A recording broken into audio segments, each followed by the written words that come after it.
is about a story. It's called Twisted Sister.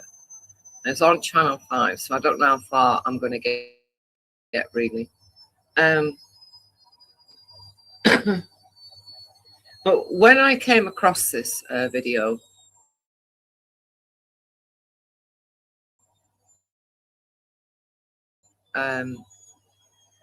straight away what came into my mind is the stories I've heard over the years of these people who have like more or less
straight away what came into my mind is the stories I've heard over the years of these people who have like a super strength, more or less like a MK Ultra thing. And as you know, I'm not one for conspiracy theories, but the more I watch this, the more I'm convinced something isn't right here with these, with one of the sisters. I mean, she's definitely not right, but there's something more going on than we realize. That's my opinion anyway. So I'll get started.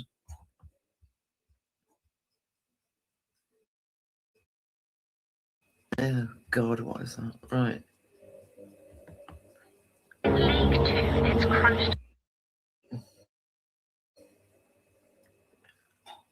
Well. Playoff semi-finals.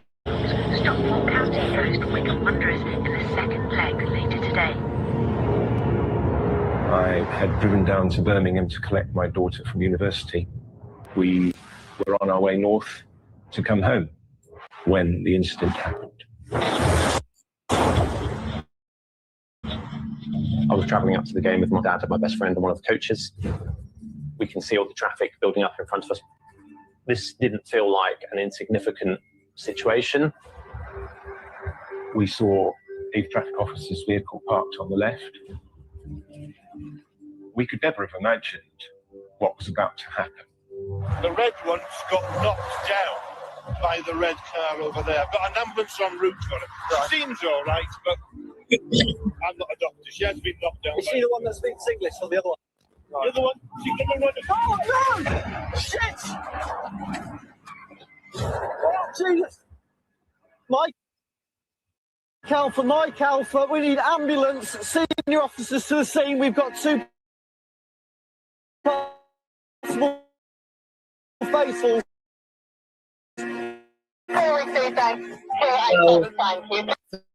For those of you that might have Traffic missed officer's it, vehicle. these two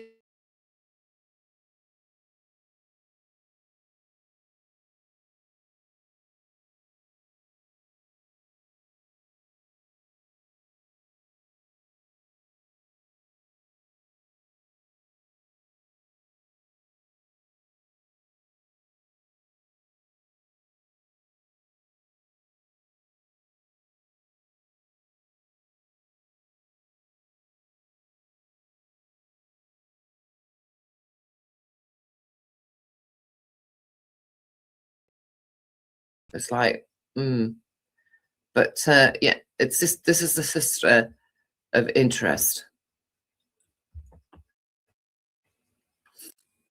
Parked on the left. We could never have imagined what was about to happen. The red one's got knocked down by the red car over there. I've got an ambulance en route for it. She seems all right, but I'm not a doctor. She has been knocked down. Is she the one that speaks English or the other one? Yes. The other one, she's the one that... Oh no! Shit! Oh Jesus! Mike Alpha, we need ambulance, senior officers to the scene. We've got 2 possible fatals. Stay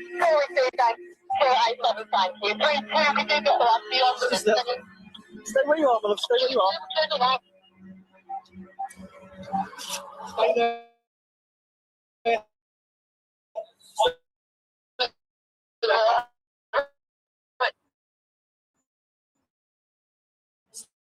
Stay there.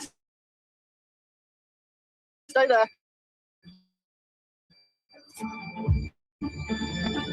What started in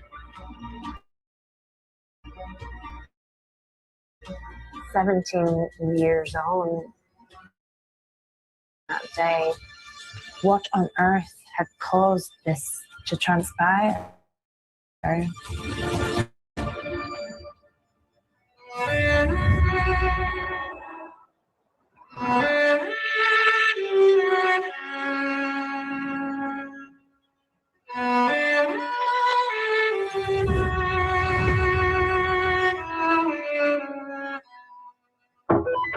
Sierra Papa 2-1, go ahead. Cat 1, immediate response required. Report of a stabbing, male victim, mid-50s, bleeding heavily. Suspect last seen heading westbound on foot, described as female, white, late 30s, green jacket. Ambulance en route. Over. Sierra Control received. En route, ETA 5 minutes. Over.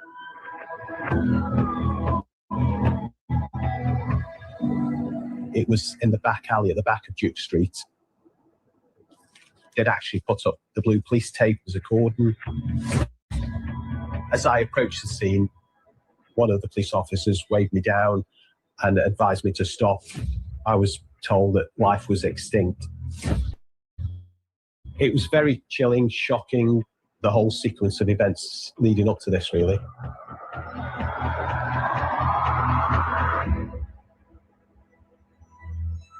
Sabina and Ursula were born in Sweden, in Värmland County, near the border of Norway. We know that Sabina Eriksson was living in Cork in Ireland with her partner and their 2 sons. Ursula was living in America.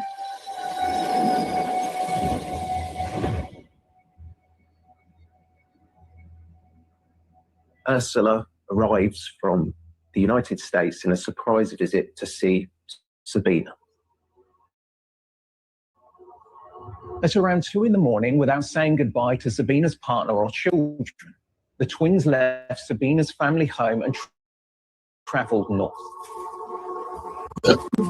They boarded a ferry from Dublin to Liverpool.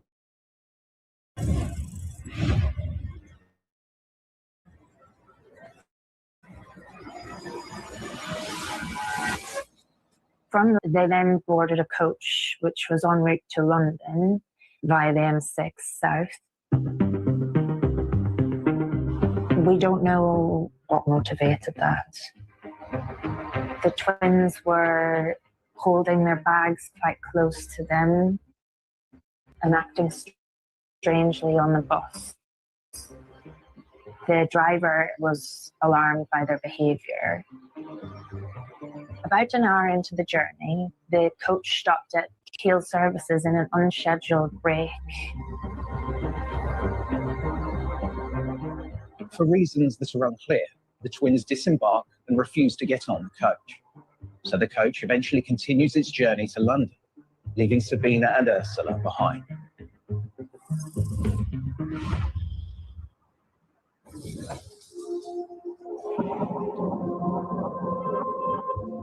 Once they were at Keele Services, they were seen by other members of the public acting erratically, wandering around, looking lost. Police did attend the scene, spoke to the Erickson twins. They hadn't committed a crime, so the police left them on their way. Sabina and Ursula don't bring a taxi, don't look for alternative transport. Instead, they start heading towards the M6 motorway on foot.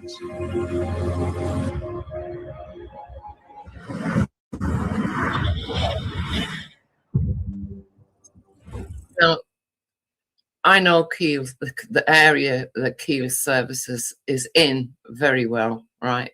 And believe me, you don't decide to go and walk down the intersection of that part of the M6 if you are in your right mind. You just don't.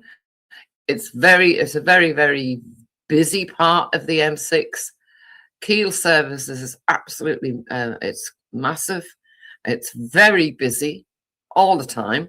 I've never been there, and I've been there well, I've lost count of the amount of times I've been at Keele Services.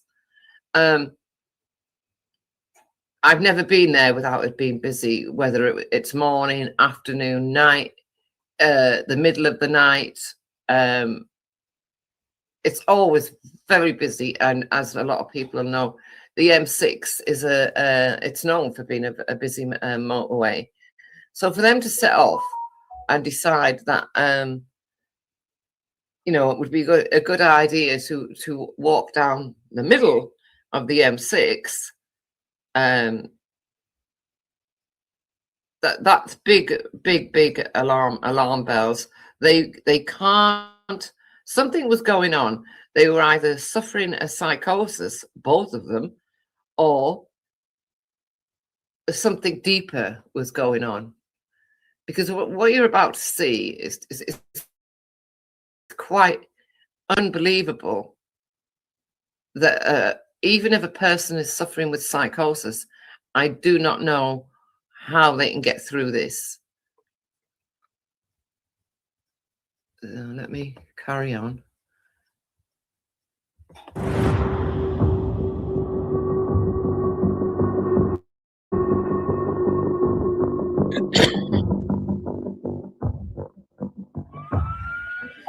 Three, go ahead.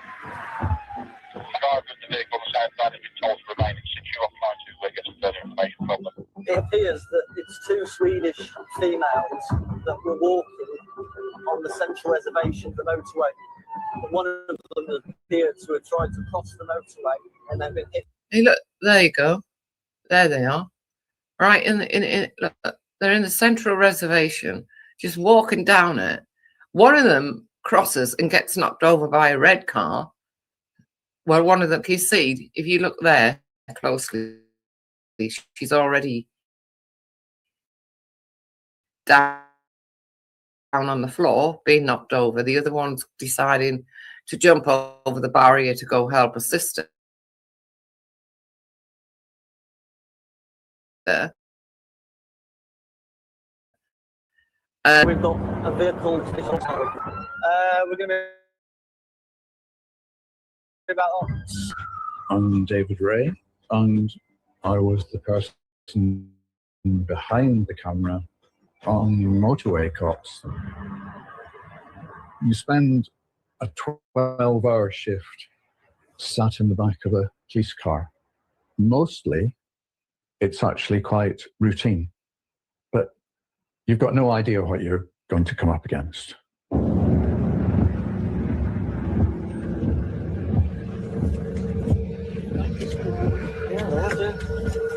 Hiya. Right. What we've got is they were in the central res. Why? You know. Exactly. And they speak English? One speaks English, yeah. The one in the red. Yeah. We had a block coming up. Right. Because we knew they were on camera. A full closure? On camera. Full closure northbound. Yeah. They were trying to cross the Bravo. So as we approached, they haven't seen this fella. The red one's got knocked down by the red car over there. I've got an ambulance en route for her. Right. She seems all right, but I'm not a doctor. She has been knocked down. Is she the one that speaks English or the other one? Yes. Right. The other one, she could have run. Oh, no! Shit! Oh, Jesus. Mike Alpha, we need ambulance. Senior officers to the scene. We've got 2 possible fatals.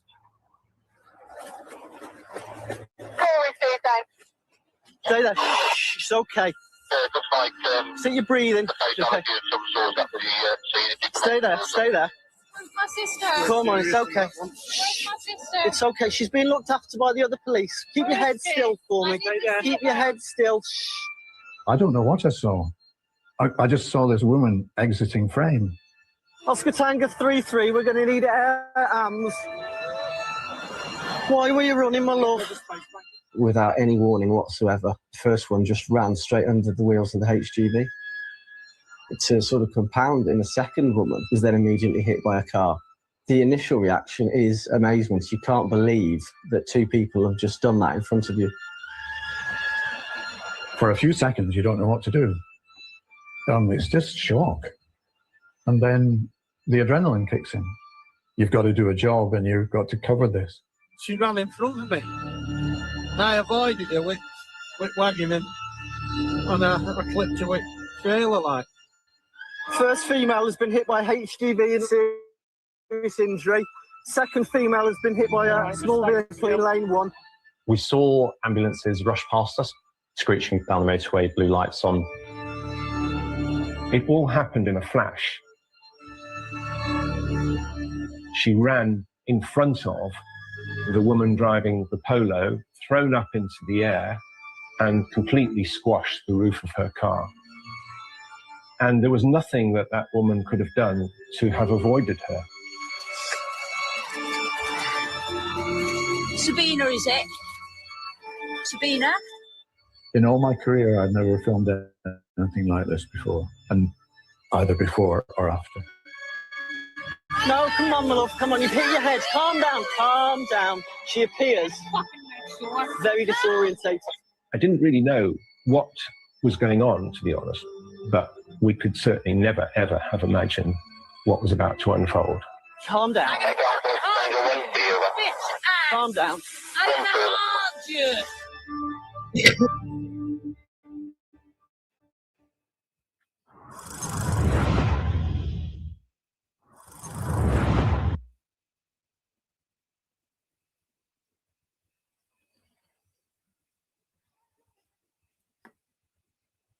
Yeah, I don't know what that is. Don't take no notice of that, right? I ain't put no cup of coffee thing in or anything else.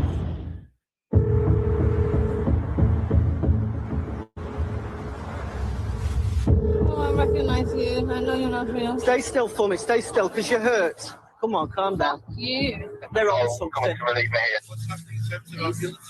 Ambulances are all en route. We've got helicopters en route. We're asking for additional patrols. Help me! My name's Dr. Latif Hussain, and on the 17th of May 2008, I got a text message on my phone advising me that there'd been an incident on the M6.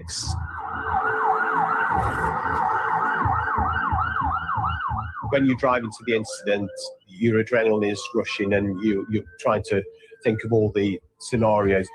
The only information that I'd received was that there were some pedestrians that had been knocked down. No, stay still. You're hurt. Calm down. I did think she was being unnecessarily aggressive. She's just behind you. She's just behind you. The police officers were there to help, and she didn't seem to recognize that. So I'm wondering what's going on in her head. Are you gonna steal my fucking organs, you bitch? What's gonna happen to you? You're going to steal my fucking organs. Now, you know, with everything that's been going on lately, I mean, before I would have gone, yeah, whatever. Not anymore. Now I'm listening to what she said, and I'm thinking, oh, okay. Why she come out with that? She's just been knocked over. She's acting aggressively towards people who are trying to help her, and then she comes out with that. This isn't a psychosis, right? Because psychosis doesn't make you superhuman, right? If that had been you or I who jumped into that reservation and been knocked, we'd have probably been killed. But this woman, not only did she survive, she survived enough to talk the way she's talking and be as aggressive as she is. The other sister, not so lucky. She was seriously hurt. But this one, Tango 3-3. What's gonna happen to you too? I don't know how she gets it into her head that anybody is going to steal her organs. Is she high on drugs? Is she delusional? Was this some kind of suicide pact? Fucking pathetic of you. I arrived on scene. I was made aware that one of the casualties had been hit by a car, but pedestrian versus a HGV is not very good. And 9 times out of 10, when you look at the speed involved, you'd expect that to be a fatality, really. And so my focus was directed towards that casualty. Relax your arms now. But both the young females have got potentially serious injuries in view of the actual mechanism of the accident. They ran out onto the motorway, being hit by one vehicle and clipped another vehicle. One of the young females has got quite nasty leg injuries. There was a lot of blood and damage to the skin, to the bones. But despite that, I was very surprised that she was actually conscious. Under the circumstances, I found, really quite bizarre that this individual who got certainly limb-threatening, potentially life-threatening injuries, but she was very agitated, kicking, screaming, shouting. I'm gonna stop that heart. I'm gonna make sure the organs won't work. She was behaving bizarrely. On reflection, afterward, it was quite strange. Just relax. Oh, I know that one. Yeah, Mike Alpha, I've got one unconscious casualty. Mine's very aggressive, spitting at me. She is very badly injured. I don't know what's going on. Word started to get round that there had been pedestrians on the motorway. There was definitely anger as we approached the kickoff time. We decided to have the game playing on the radio. I was focused very much on the woman who'd just been hit by the polo. We actually thought that she was dead. Where are you living at the moment? Have you got an address in the UK? She was just not moving at all. It was very difficult to see that, but that's what we thought had happened. We thought she was dead. Our plans are at the moment is we need to do some scene inquiries. We're going to try and get you guys out of here as quick as possible because this can be close for some time now. We sat in the car for probably 10, 15 minutes. And then the next thing was, she stood up. Whoa, whoa, whoa, whoa, whoa, whoa, whoa, whoa, whoa, whoa. Stay. I couldn't believe it because I thought, surely she must have serious injuries. But she seemed absolutely fine. Right, don't get going anywhere, okay? Just chill, okay? Try to relax, just lie down again. You don't have the right to. I was amazed that Sabina was alive because it should have been a fatal. It was just incredible. Where's Paul? Oh, shit. Where's Paul? Right, stay with me. How does she get up from that? How did that woman get up from that? Just got up like some superhuman human being. It doesn't make sense. A psychosis, it wouldn't make you be able to get up from that. No, it runs deeper. Okay, stay with me. All right. Okay? Stay. Where's Paul? Stay. No. Why do you film me? Stay still. Why do you film me? Fucking hell! No! No! She just punched the officer. She then ran over onto the southbound carriageway. Mike Alpha 3-3, get us a closure on the southbound. What on earth are you doing? Oh my God, we're going to have another incident on the opposite carriageway. Stay! Stay there! Calm down, calm down, calm down! Calm down! And it was unclear to me whether she was actually trying to get away or whether she was making another attempt to be run over. Calm down! Yeah, calm down! Calm down! Calm down! 3-3, I've got female fight! Calm down! To me, that wasn't really human. You don't get run over by a car doing 60, 70 on the motorway and then by another car thrown into the air, falling unconscious for 10 minutes, and then go running over to try and do it again. That doesn't seem normal. Relax. Calm down. They're high on something. Calm down. I didn't really know why she was doing this. One of the police officers had subsequently suggested to me that she might be on drugs. Wait, grab her. Grab her. You got her. Yeah. On drugs or not, how did she survive that? She was hit by the tail of a HVG going at about 70 miles an hour. How did she survive it? How did she wake up and jump up and then attack a police officer, jump over the reservation and go running down the other side of the motorway? This is not a drug-induced anything. This is something deeper. And like I say, MK Ultra comes into mind. This is something far deeper than I think that they're letting on, or they know about. I mean, I think the police are just dealing with the situation as it happens, obviously. But no, it's not right. The guy that's making the film, he knows, like he said, it wasn't human. No, what just happened there wasn't human. I can't think of anyone who would survive that. No. Handcuffs. Handcuffs. And so we ran over. It was quite clear that they needed help. We have to get a back over. Not yet. We may be in a minute. Just bear with us. Secure first.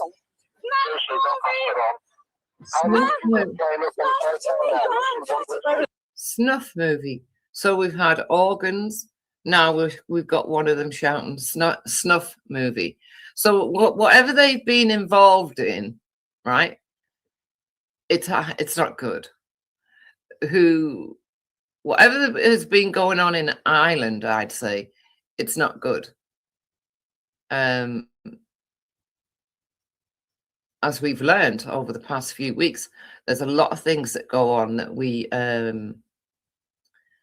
know nothing about.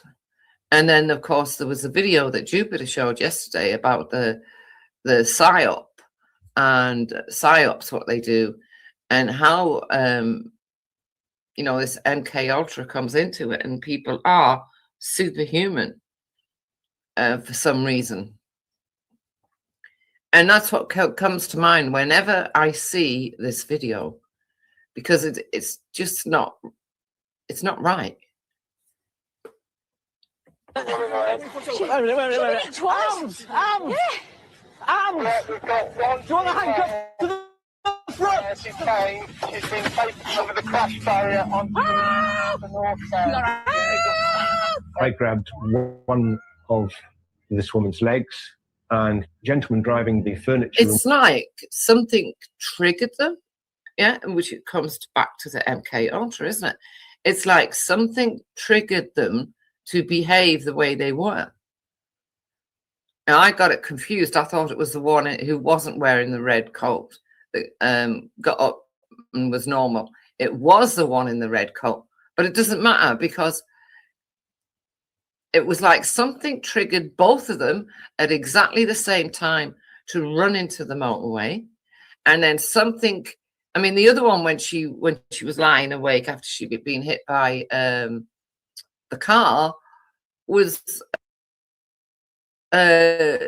aggressive and saying strange stuff about organs, and you're not having my organs.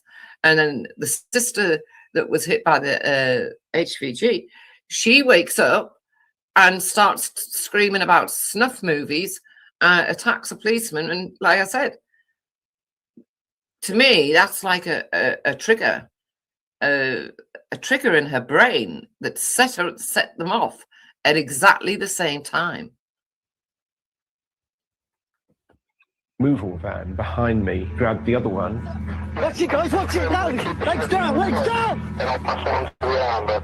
She kicked him very hard in the chest, and I understand that he broke a rib from that kick. Right, we'll get that. As soon as she's over, down on the deck. Get out! Get out! I think it took 6 of us eventually to get any form of restraint, waving us around like rag dolls on our arms. Okay. Oh, we get it down. Get down from behind, stop this. What's your own? What's your own? What's your own? We're the police! We are the police! Sorry. The overriding impression that I had was that she had superhuman strength. Get as best you can, Chase. Fuck you, guys! Fuck you! I just didn't know where she was getting that strength from. She'd been hit by 2 motor vehicles, been unconscious for 10 minutes, punched an officer with incredible force. It just seemed to me incredible that this woman had so much strength.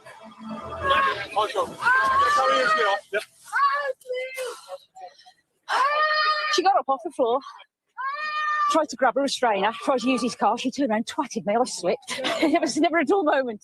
As a pedestrian on the motorway, she commits an offence. Keep on her side because of her chest. Bring her legs off. Certainly by getting up and punching me, she's assaulted me. Both of those are offences for which she can be arrested for. Get moving, you can get gone. Come on, please. We don't want any more. Possibly about 10,000 people in about 10 to 15 miles of tailback at the moment. And obviously we're trying to get them out as quick as possible while protecting the scene. That's 15 of the Wicker Wonders fans in that lot. It's unfortunate. I don't know where they've got. No, I'm not bothered about it, but I wonder. I mean, they got crates of lava on the bus and crap like that. They do get them gone, really. Highways, they're going to hopefully treat that as a priority. These buses have got football fans who could have been drinking. If they start spilling out onto the motorway, it could add even more chaos to a chaotic scene. As a 17-year-old, back then, I do remember thinking that this was purely a selfish act. Obviously, there's hundreds of people, if not thousands, stuck in this traffic jam. Why would someone take this decision to ruin everyone else's day, run in front of the traffic? Frustration and anger is definitely building at this point. We'll make a decision on air ambulance because we'll have to land that there. Right, Martin, put a closure on a few hundred yards back, clearing these so Air 1 can land in the sterile. At this stage, they're not happy to put them in helicopters. Well, unless they rapidly calm down.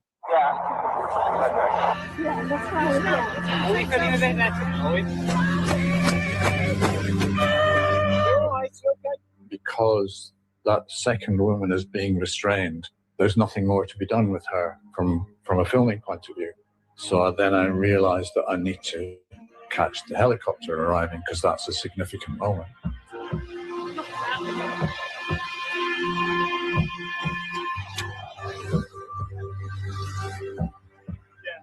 So I'm Darren Lapping, a paramedic I was working on the air ambulance and we were called to an incident on the M6. I'm going to let the southbound run.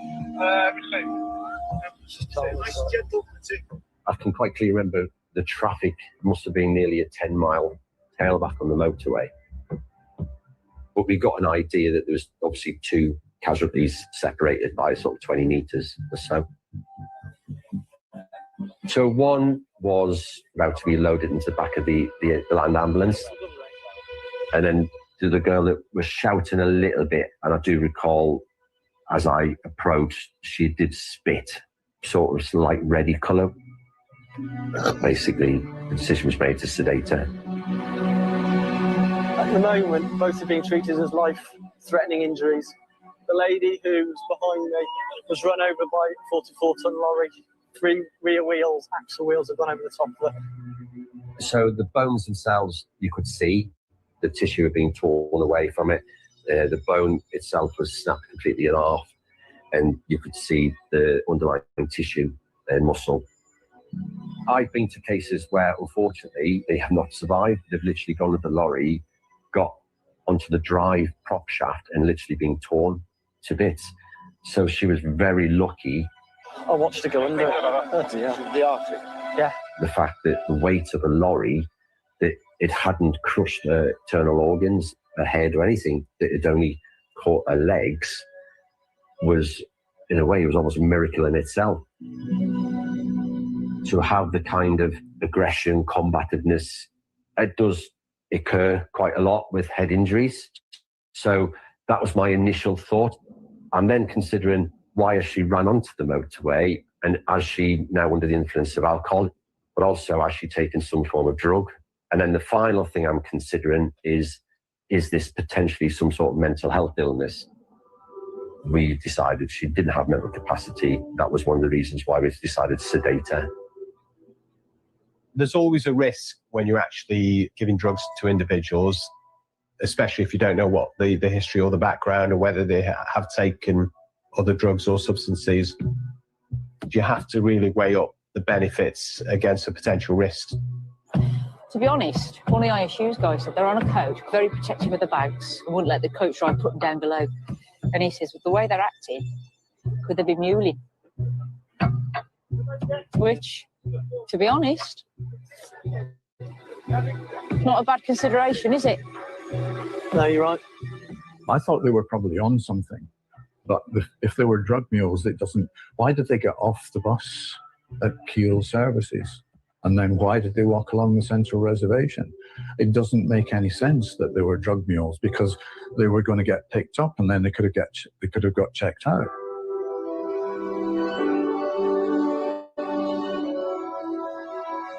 The lady with the more serious injuries was transferred to the air ambulance and was transported to the emergency department at Royal Stoke University Hospital. The other lady who was hit by the car, she was transported via land ambulance to the emergency department at Royal Stoke University Hospital. From the behaviour of this individual, there were concerns about her mental health, but nobody really could have predicted, what transpired after this.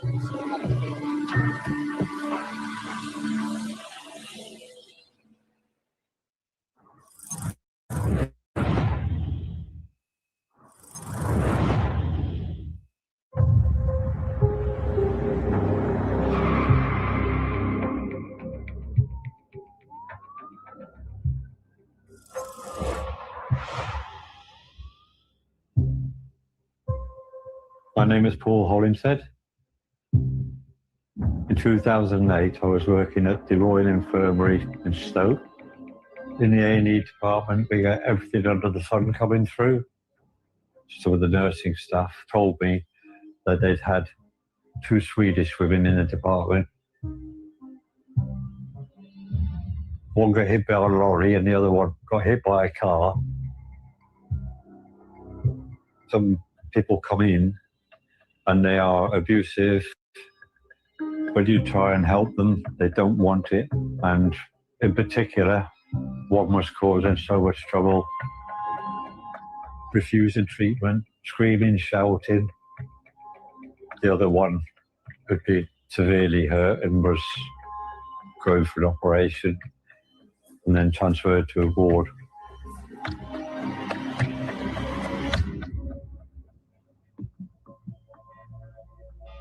The doctor was so fed up with her behaviour, causing Mary hell, that he said, I want her out of here.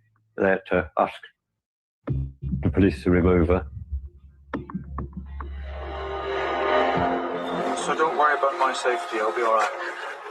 Yeah, I think she's calmed down now. So. 2 on out of the hospital.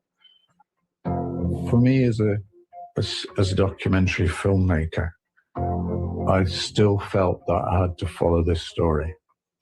I was aware that the second woman had been taken into hospital and checked and was apparently okay. So then she was going to be taken to the police station where she was going to be charged. Normally, if you come in and you've got a head injury, especially if you've been knocked unconscious and you've been knocked down by a car, you have a period where you have to be observed. And I thought there was a 72-hour time for observing people, because you don't know what's going to evolve from that injury. I was quite surprised when she was removed. Well, we made okay money here. Sabrina, come and sit in the car. Yeah. Sabrina, okay. When the woman emerged from the hospital and got in the car, it was clear she'd been discharged from the hospital with only minor injuries, which was amazing, really, considering that she'd bounced off the windscreen of a Volkswagen Polo. Sergeant Custody. Hello there, it's Police Elliot from Central Motorway Police. All right, we're bringing a lady in from an incident on the motorway earlier this afternoon.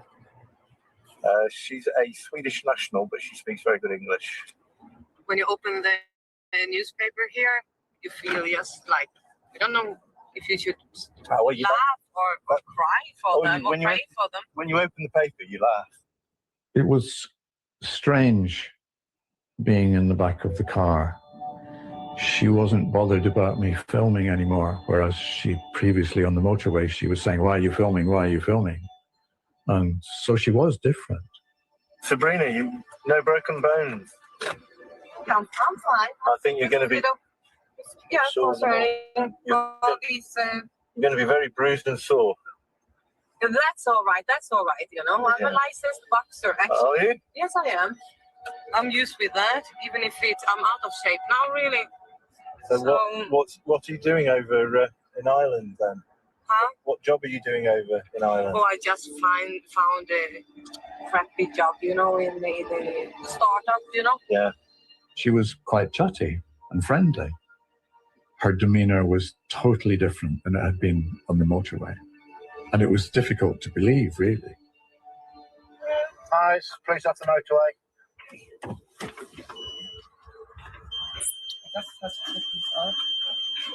So we'll throw that away when we get in there, yeah?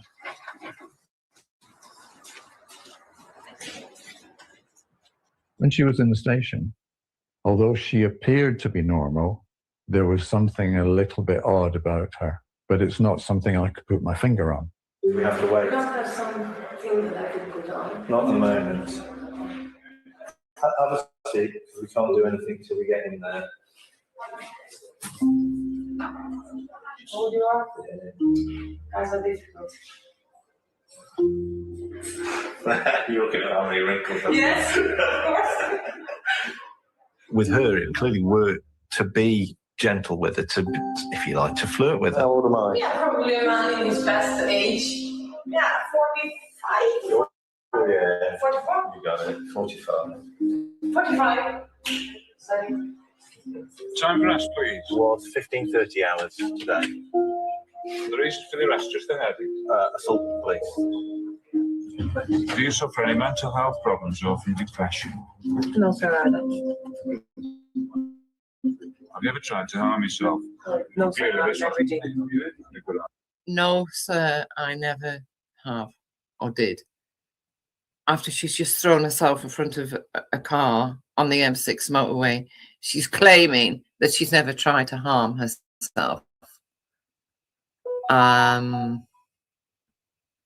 She's just made a claim that she's not under the, she doesn't take drugs and all the rest of it. And she seems perfectly fine, doesn't she? Calm, normal. Psychosis doesn't work like that. If you're in a psychosis, you're in that psychosis, and until you get the medical help you require.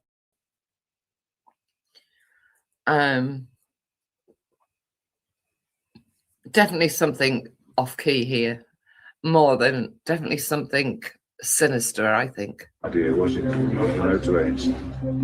The custody sergeant asks her if she's ever harmed herself, and she says no, sir. It's a bit ironic because you just have tried to harm yourself on the M6. Why are you saying that? Can you put shoes off for me? They are so dirty and smelly, and they found only one socks for me. Right, so try not to breathe. I'm just going to say you ain't got to have this and your jewellery and put it on. No, I have to take it off. Yeah, you do. Put it on, please. No, you can't. You can take it off and put it on there. Right. Okay. It's the little things that seem to bother her as opposed to the what you would think are the big things. You're booking her in saying she's assaulted a police officer, and all she's worried about is what she's going to wear and how she looks. And that's surprised me from start to finish dealing with her. There's no makeup. No cigarette, no makeup. It's horrible, really. I really need my makeup. You look fine. It's horrible. Carrie Bain. Me too. Right. I don't think she knew anything that had gone on. She either didn't care or couldn't remember. Okay, fine. One of the roles that the police have to play is the safety of whoever is in custody. Their first thought is, are there any relatives that we can contact to tell them what's happened? Are you their eldest sister or younger sister? Older sister, okay. Mona, Sabina is fine, but Ursula is quite badly injured in hospital. It would seem that they ran out into traffic on a busy motorway. Have you? Yeah. When was the last time you spoke to your sisters? Crikey. Yeah. Sabina has children. I didn't know that. Are they living in Sweden? Okay. But will you be able to tell your mum, do you think? Okay. All right then. Well, thank you for your help, Mona.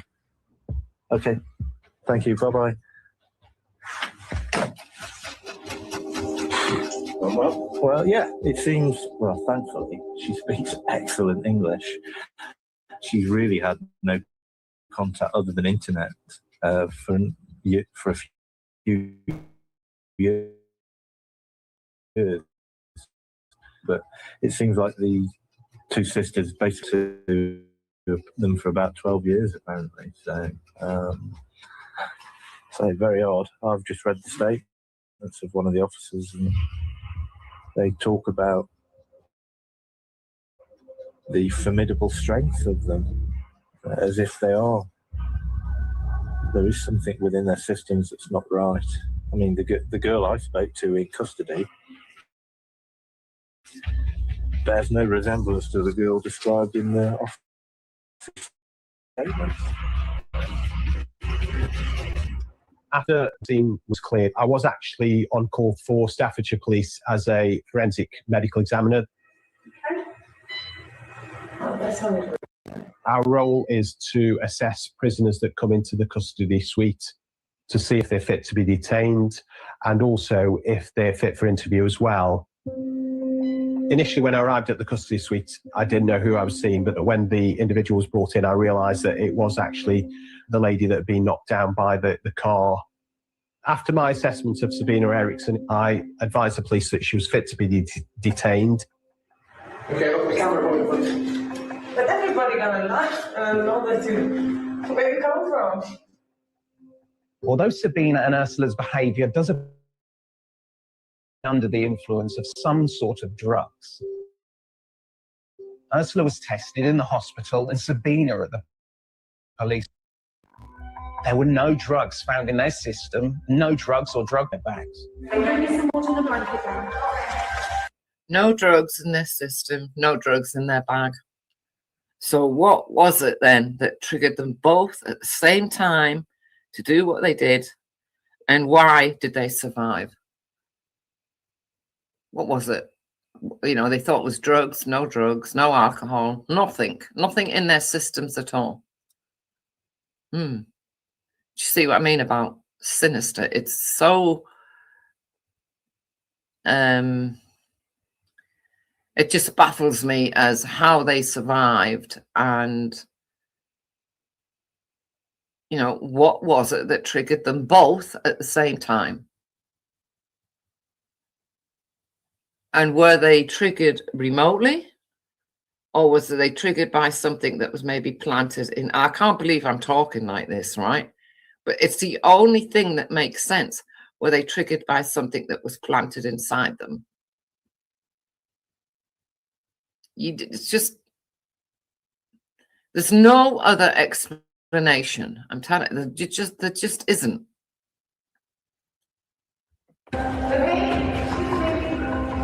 Please check out how this please with my sister. I'll ask her. Okay, no problem. We'll ask.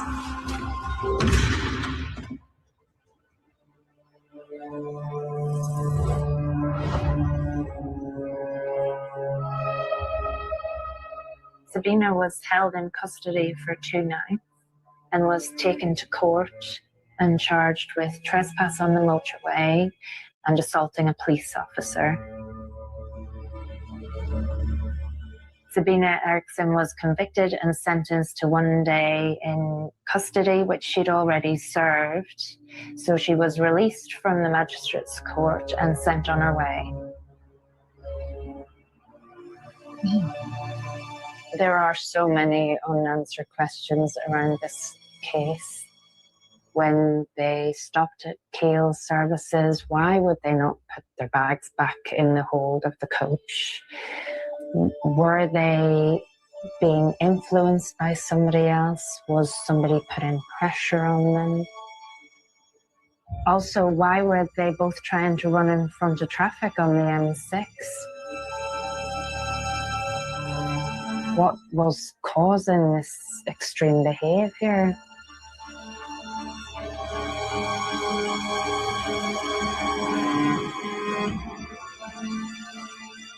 I could never have imagined the kind of thing that Sabina would do based on her behaviour at the police station.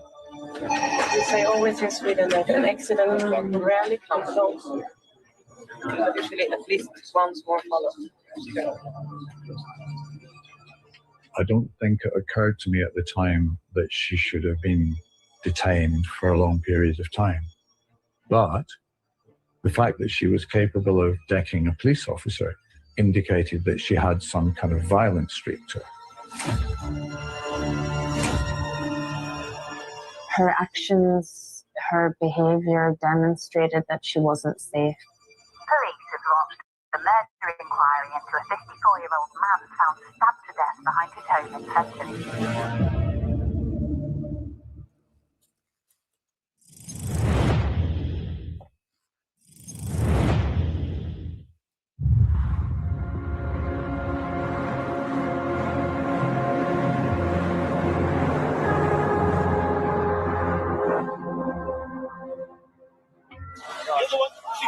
Oh no! Shit! Oh Jesus! After the incident on the M6 where they were running into oncoming traffic and causing mayhem on the motorway, No! No! Ursula was taken to hospital with a serious leg injury.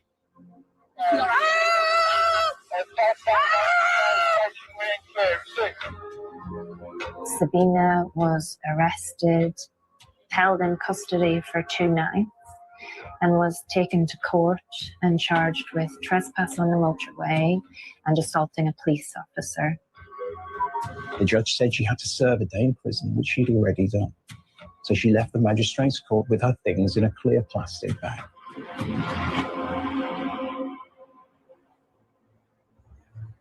She was seen wandering the streets of Fenton.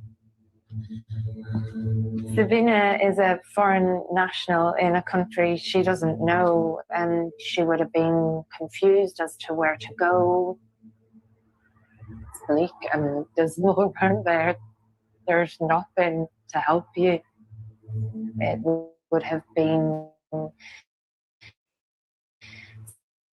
scary and frightening to be on her own without anybody to reach out to her in that situation. Her sister obviously had been taken to hospital, and she would have had no idea how to even reach out to her sister. Sabina made her way somehow towards Duke Street, which is not far from the courthouse at all. She was on that journey when she met my brother.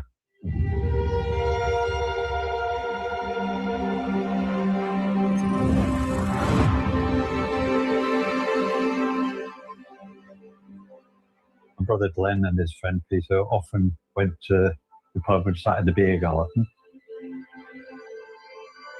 He had to sit there because of his dog, which he took everywhere with him. He idolised it. And I'm not sure what time they left.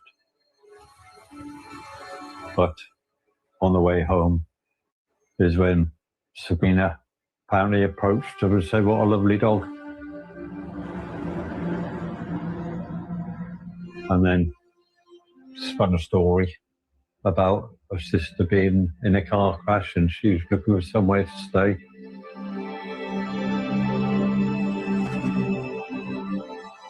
So Glenn decides that he can help Sabina because his brother works in an A&E. So Glenn, Peter and Sabina go back to Glenn's house on Duke Street.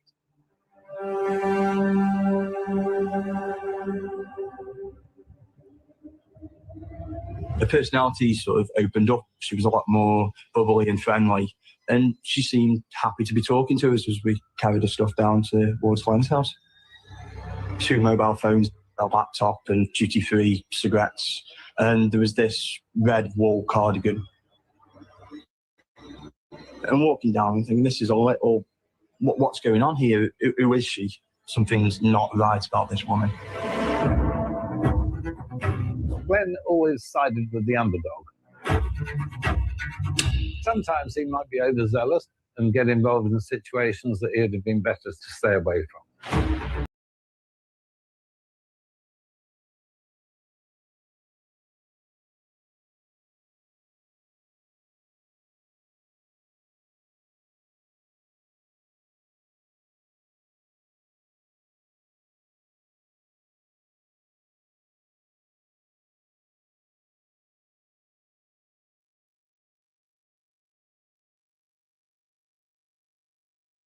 When he settled into where I live, he was coming round all the time. He helped out with my mum. He used to fascinate my mother by telling her stories, history stories and stuff. She could sit there all day listening. Spent a lot of time together. We'd come up the house, we'd have meals.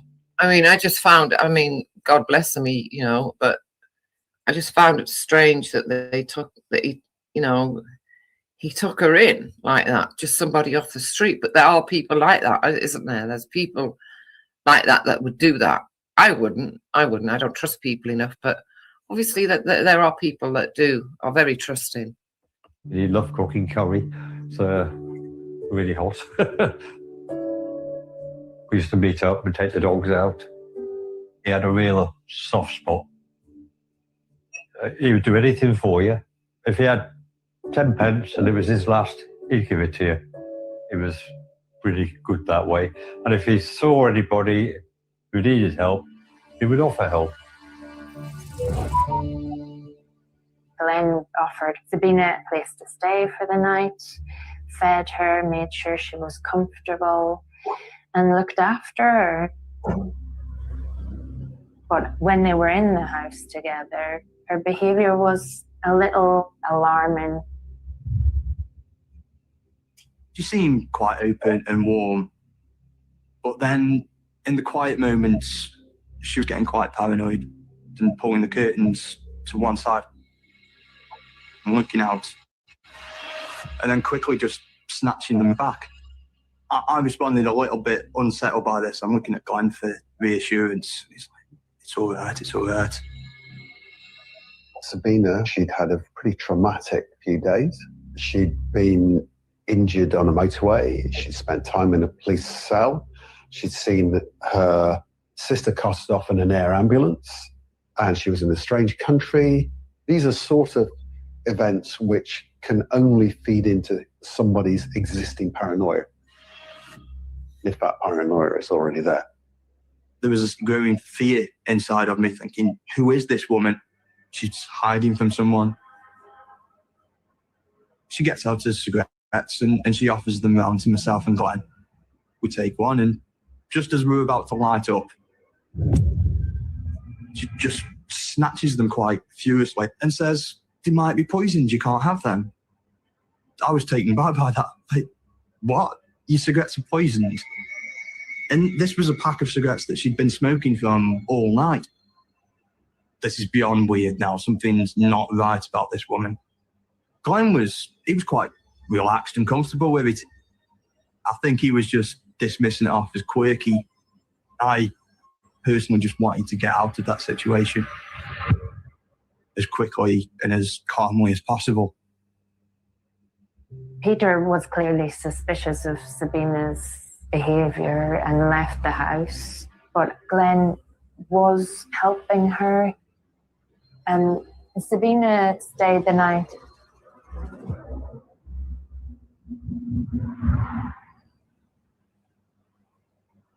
In 2008, I was working at the Royal Infirmary in Stoke in the A&E department as a nursing assistant, which is why Glenn rang me and told me that he's got this Swedish woman his, and told me, she's got, I know where to go, so I've let her stay here. And she's got a sister who's in the hospital who had been in a car accident. When I rang Glenn back, I said, I've found out that she's been admitted, being operated on, and that's all they can tell me. And that's what I told Glenn. And I said, if you want to lift up there, I'll give you a lift up there. When he come back and he said, no, she doesn't want to go. I said, oh, okay. Well, if you change your mind, let me know, but I'll give you a lift up. And that was that. If I'd have known the story about the M6, I could have warned Glenn. What she's told you isn't what happened. Oh, Jesus! Yeah, I could have warned him. Tango 3-3. You got to wonder about the cigarettes, haven't you? So she thought the cigarettes were poisoned, but she'd been smoking them all night. And she wouldn't let anyone else smoke those cigarettes. It's just different questions, isn't it, really? I mean, look at her. Does that really look like a woman that's just been ran over, bounced off the windscreen of another car? Does that look like what a woman would do? What any victim of a road traffic accident would do? No, it doesn't. She's very dangerous. Careful.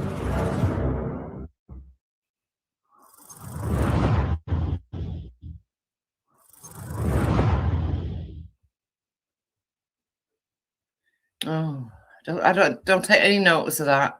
I really don't know what that's about. Right. Or a tea bag. I think I went to ask for some tea bags, and I said to him, when I finish washing the van, I'll get you some. Glenn was just trying to make a cup of tea for Sabina. That's when everything kicked off. Neither Glenn or Sabina ever got to drink their cups of tea. It turns out that Glenn had gone inside the house after speaking with his neighbour, and using his kitchen knife, Sabina attacked Glenn, stabbed him 3 times in the chest and 1 time in the throat. She stabbed me. And he said, yeah, look after me dog. I said, I'm just coming now. I said, yeah, I'll look after your dog for you. Sabina fled the scene at the house and was acting in a very erratic manner. She had somehow got hold of a hammer. This Good Samaritan stopped and tried to help her. Well, as we were pulling up to the exit onto the roundabout, I just glanced and saw a woman in the corner of my eye. I looked again and saw her smashing herself on the head with a hammer. I just felt a sickening feeling in my stomach, and I do remember seeing lots of blood on her head, and it was proper tunnel vision, and I was just completely like zoned in on the hammer. Just put my hand straight on the hammer and lowered it. She hit me on the back of the head with something. The last thing I saw was run across the roundabout, the road, followed by 2 paramedics. The paramedics from Staffordshire Ambulance Service had been called to a stabbing incident, and the crew, as they were going en route, came across an individual who had been hit in her head with a hammer. Quite concerned about her safety, the ambulance stopped to try and help. Paramedics saw Sabina as she then made her way to a high road bridge nearby. She's got nowhere to go. So instead of handing herself in, Sabina jumps from the bridge onto the road. The paramedics who were going to the stabbing are now dealing with the scene on the A50. And when I approached the incident, I was quite surprised it was actually the same lady that we attended to on the motorway.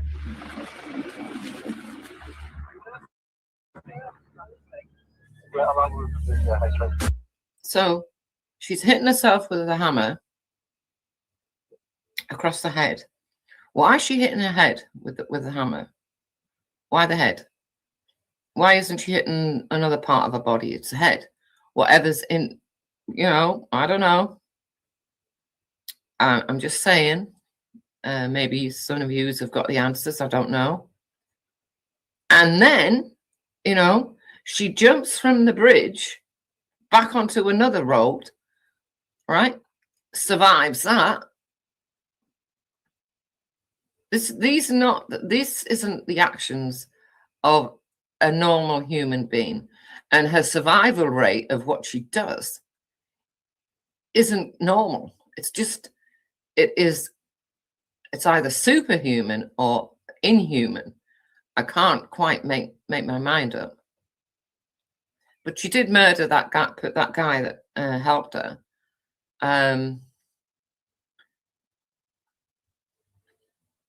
So did something trigger her? Did something trigger her in the house? Did something tell her that she had to murder the guy? An innocent man. She murdered him.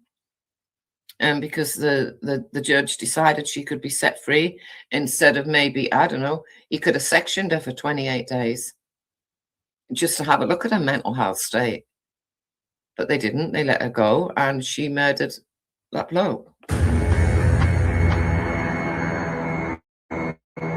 She jumped a distance of approximately 30 foot onto a hard road surface. She appeared to have sustained a head injury and also an injury to a leg. When I approached her, she was actually conscious, but she was quite aggressive, abusive, shouting and screaming, very similar to her presentation when I'd come across her on the motorway. I did an initial assessment of Sabina, determined there was no obvious life-threatening injuries. The paramedic crew that were on scene were obviously managing her, and then I was aware of a stabbing incident in the locality, so I left the scene.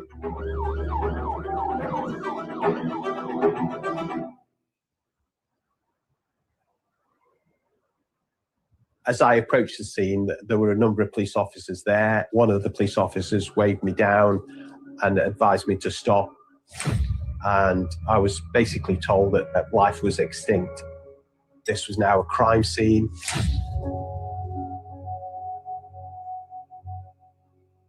I was working at the daily newspaper in Stoke at that time, the Sentinel. And I found out there'd been a stabbing in Duke Street. So I travelled to the scene to speak to some neighbours and get some more information about what happened. They told me Glenn came out of the house severely injured. He had been stabbed. He told his neighbour he had been stabbed. She stabbed me. And then they did the gurgling, that was it. I've seen nobody die before. It was a very brutal stabbing of an innocent man in his home.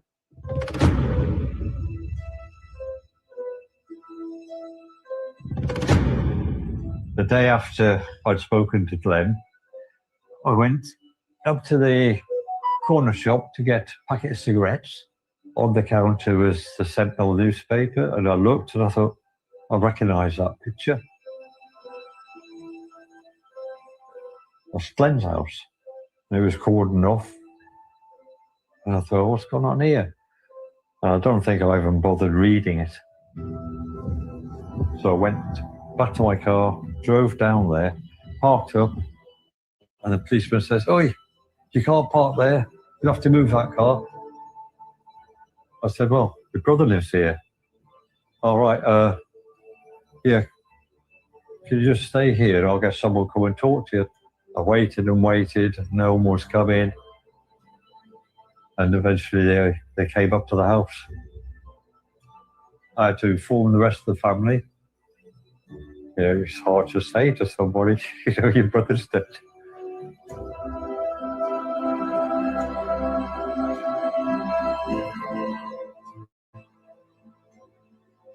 It still gets me there. Still find it hard to talk about.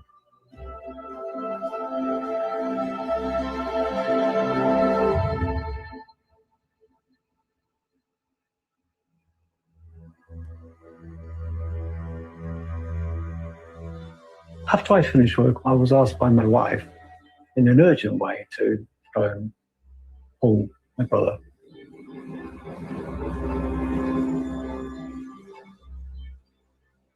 He just told me that Glenn had died.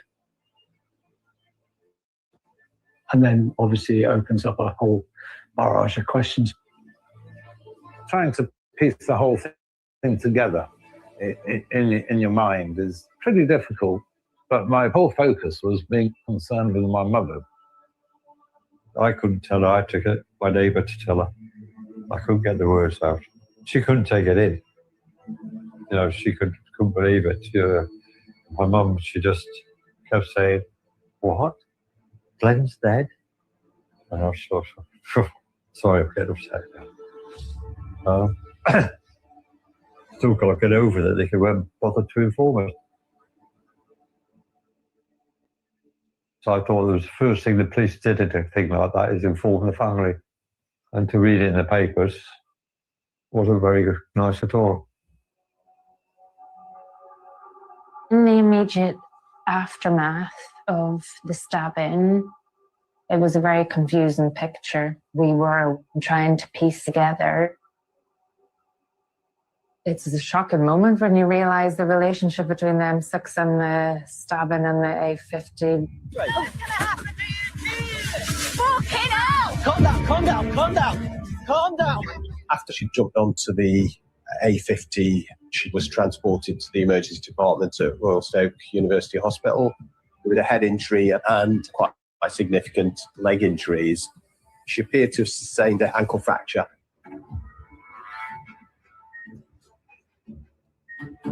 While Sabina Eriksson was in hospital, she was arrested for the murder of Glenn Hollinshead.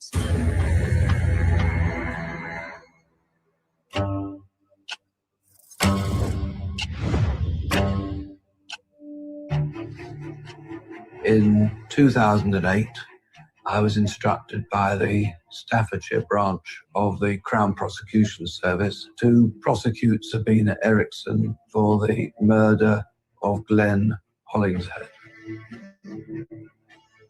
After Sabina jumped off the bridge, she remained in hospital until the 11th of September of 2008, receiving treatment for her serious leg injuries and a wound to the abdomen. And the doctor who examined her formed the view that the wound had been caused by a sharp object, such as a knife.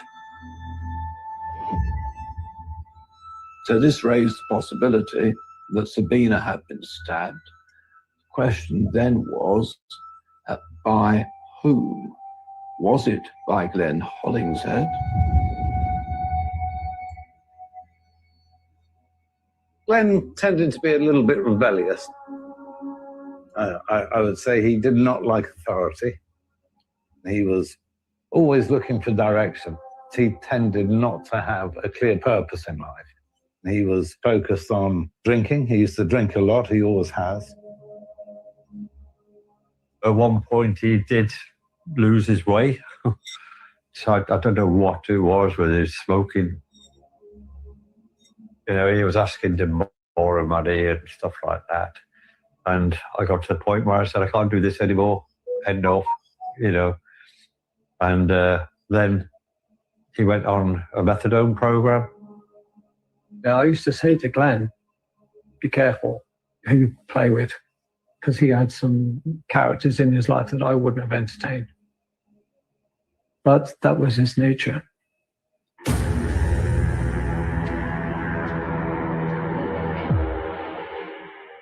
It was irrefutable that Sabina Eriksson's hand had held the knife with which Glenn Hollingshead had been stabbed. But did she act in self-defense? What was her state of mind at the time that the stabbing took place? The defense indicated that they would instruct a psychiatrist to examine Sabina. They said she was suffering from polyoderm. And apparently it's a condition where you can catch a mental illness of somebody. You know, how can someone catch a mental illness?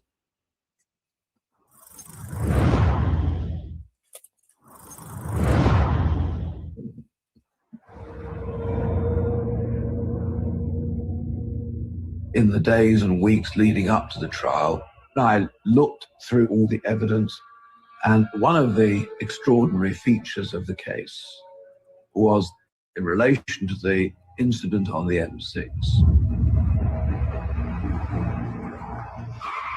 Here was an example of quite extraordinarily bizarre behaviour by Sabina and Ursula Eriksson. Oh, I recognise you. I know you're not here. Stay still for me. Stay still, because you're hurt. Come on, calm down.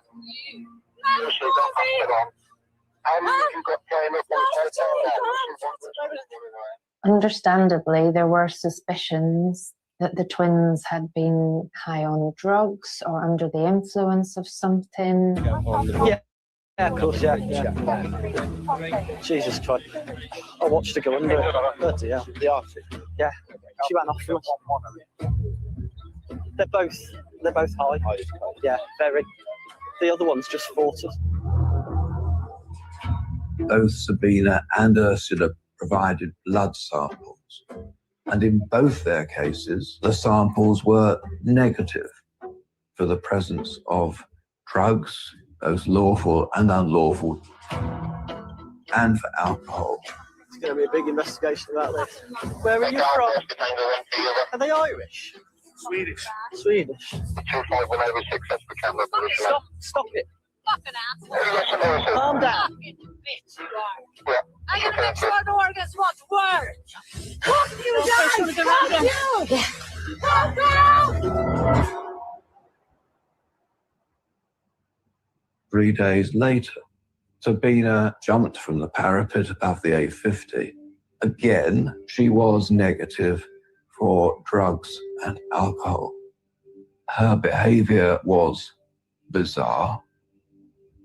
So it was inevitable Sabina Eriksson's mental state at the time of the killing might well be an issue in the case. The defense instruct a psychiatrist to examine Sabina. It's absolutely usual if a defendant produces a report that the prosecution will also obtain a report. In 2009, I was instructed as a consultant psychiatrist to prepare a forensic psychiatric report in the case of Sabina Eriksson. Do you suffer any mental health problems or from depression? No, sir, I don't. Have you ever tried to harm yourself? No, sir, I never did. A good idea, was it? No to AIDS. The defense expert felt Sabina was in fact suffering from a serious mental health issue, and that Sabina Eriksson's behavior was due to the presence and the influence of her sister. And their diagnosis was folie à deux, a French term meaning the madness of two. Folie à deux is a very rare psychiatric condition. Typically, it happens when the two people involved spend quite considerable time together and are highly isolated. One person would have what we call the primary diagnosis of a true mental illness, and then because of their intimacy, they could convince that other person to think just as they were thinking. It's almost as if you would consider it being contagious. In the case of these sisters, there was an indication that Ursula was the primary patient. Folie à deux seemed to be a very convenient diagnosis of what was going on between Sabina and the sister. I've never heard such nonsense, honestly. All right, so she had a mental illness. That doesn't explain how she could survive such trauma. It doesn't explain how she survived being knocked over 3 times and then jumps off a bridge and still survives that. You know, mental health illness doesn't make you into some superhuman. Psychosis doesn't turn you into some superhuman. If it did, why then, when people, decide to jump in front of trains, etc., do they not survive? So this is my question: how come Sabina survived all that? What was it? What had she been trained for? Did she know? Because I firmly believe that, training. So if you train and you know how to jump in front of certain vehicles, maybe you're trained to survive it. I don't know. Maybe she was trained to know how to jump from a high distance and how to land and survive that jump. I don't know. I just know that the excuse of this mental illness that they're coming out with at the moment, that doesn't answer the questions that I have. And I've noticed that the people in authority in this video are not really asking about how 2 ordinary young women can survive such traumas, and one of them can survive it 3 times and murder a man at the same time. Why did she decide to pick that knife up and murder the man that was trying to help her? What, did that trigger go off again? Whatever trigger it is or was that was in her? No, I don't believe there's any woo-woo type mysticism where one girl is transferring her thoughts to another girl, even though twins are very close. Just please check out how it is, please, with my sister. I'll ask the most important. Okay, no problem. All right. There's now quite a lot of evidence which shows that folie à deux does happen because it's been recorded. It's possible for two people to share the same delusion, but it's extremely rare. And that's what makes this case very interesting.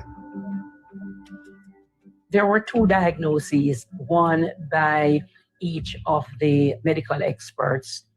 I wanted to meet with Ms. Erickson.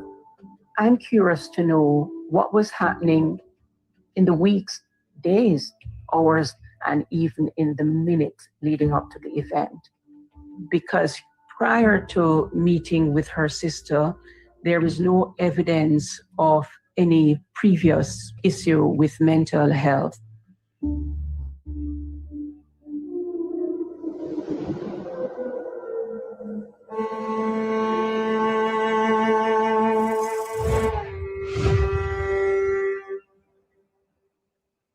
Conversations with people who grew up with the twins in Sweden have revealed what their childhoods were like.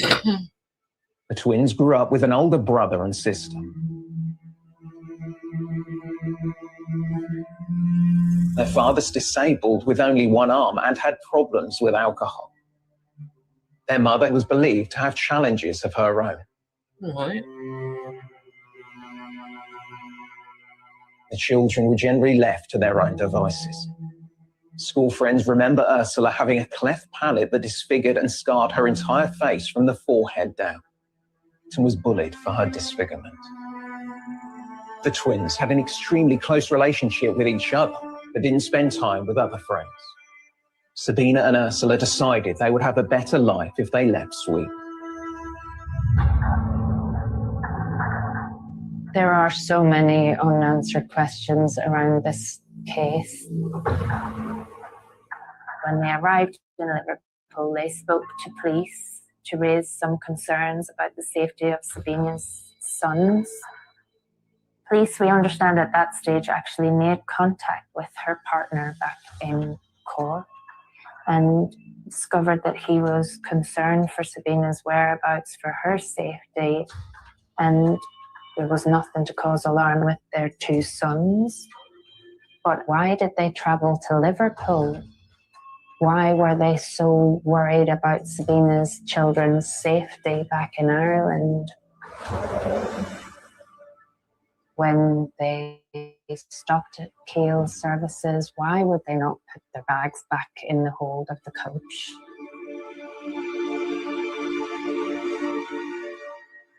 Why were they both trying to run in front of traffic on the M6? Yeah, we need Mike Alpha, we need the lot here now. Stay there. Shh, it's okay. See you breathing. Okay. What was causing this extreme behaviour? And indeed, the day after, the questions continued. It's inevitable when people are interested in something, their minds try and piece together the confusion of it all.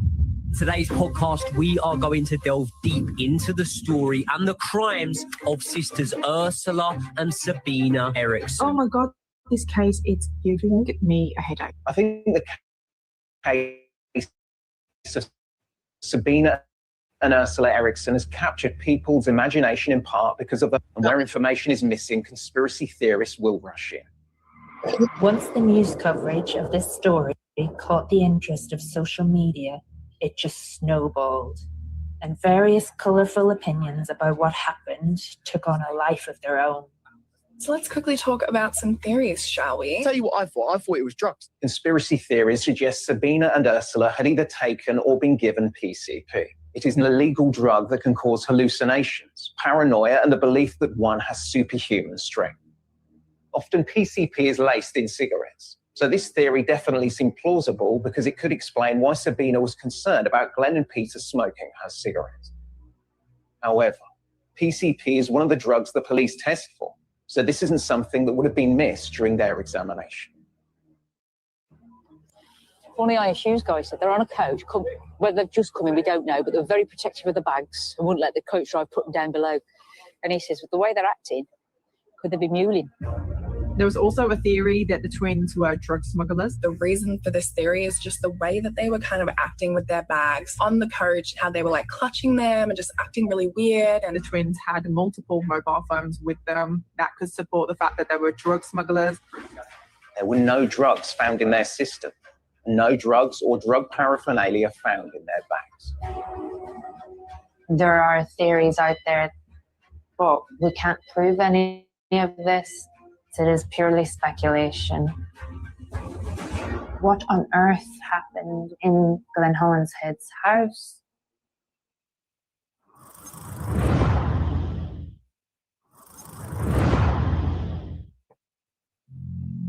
I made an appointment to meet with Miss Erickson.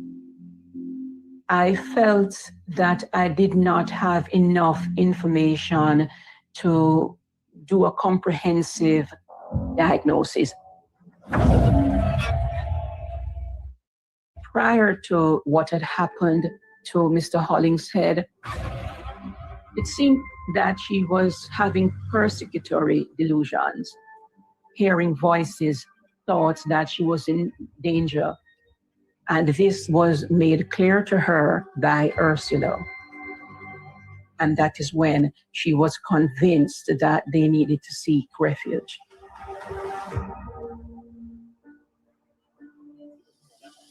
Apparently they were walking down Central Station kissing. They considered escaping together one way or the other, like a pact. What was said to me by Miss Erickson was that they were both convinced that they had to act in this way, and that by dying together, that would be one way of escaping whatever perceived danger that they had imagined. Let's show the other one. Yes. Right. The other one, she's going to run it. Oh no! Shit!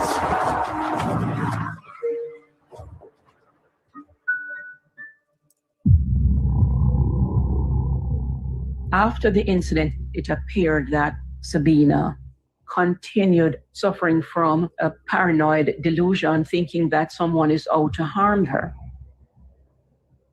When Mr. Hollingshead went out to speak to his neighbor, it is possible that she might have felt they were plotting in some way. If she was having persecutory delusions, it would give her a sense of fear, a feeling that she needed to escape to protect herself and also to protect her sister. I was able to understand more about what her life was like. Sabina and her sister Ursula, they led a fairly frugal existence in Sweden. And there was some insinuation of difficulties within the household, although there was no overt sign of mental health difficulties. Sabina and Ursula both had a shared traumatic childhood. We know now that people who've had some type of adverse experience, particularly some kind of trauma in their childhood, are much more likely than other people to develop a form of severe mental illness, some form of psychosis. Oh.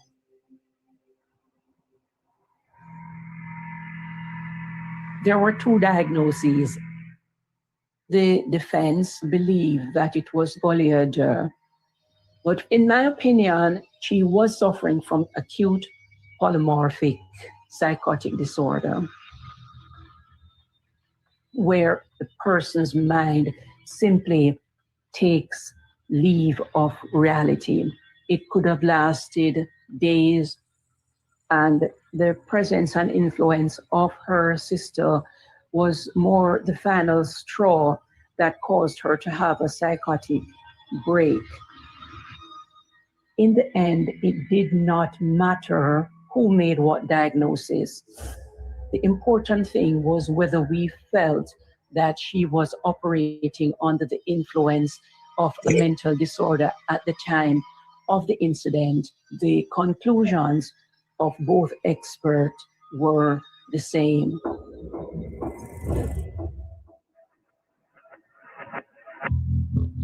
Dr. McDaniel's report was only available at lunchtime on the day that the trial was due to commence. We discovered that she too had come to the conclusion that Sabina's responsibility was substantially diminished by her mental state at the time of the killing.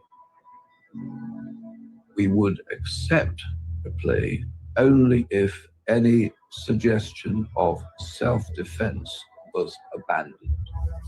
Right, stay with me. I can't see any reason why Glenn would stab her. I don't think you're going to make someone a cup of tea and then just turn around and stab them.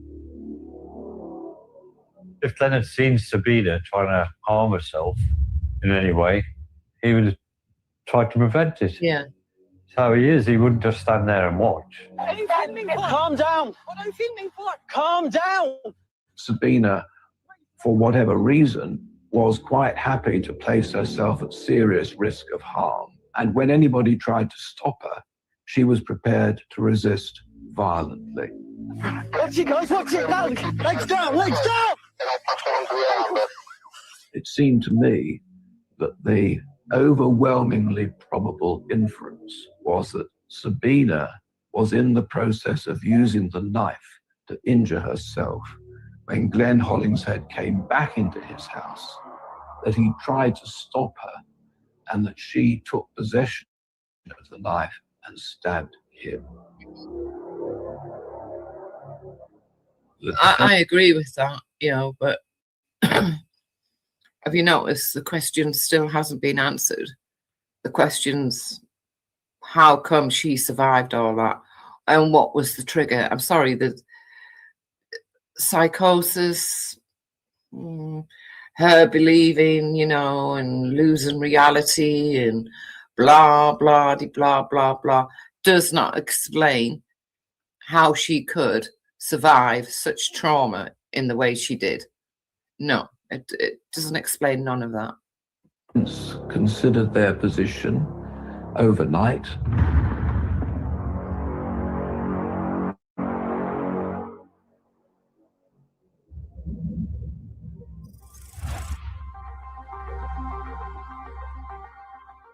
There were various court hearings. Most of them seem to be adjourned. So it's been a long time coming, but we'll see what happens. And then finally, there was the trial. We were there as brothers, waiting to see what was going to happen. Sabina's change of plea made headlines, and I remember it being reported prominently on BBC News. Tonight, a Swedish woman who ran into the path of oncoming traffic on the M6 motorway and later killed a man has pleaded guilty to manslaughter.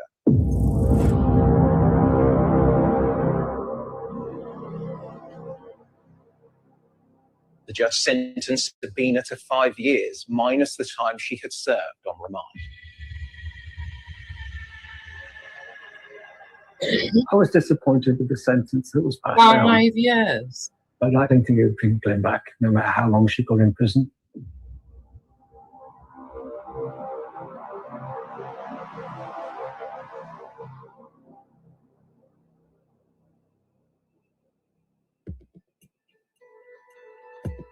In my eyes, it should have been preventable.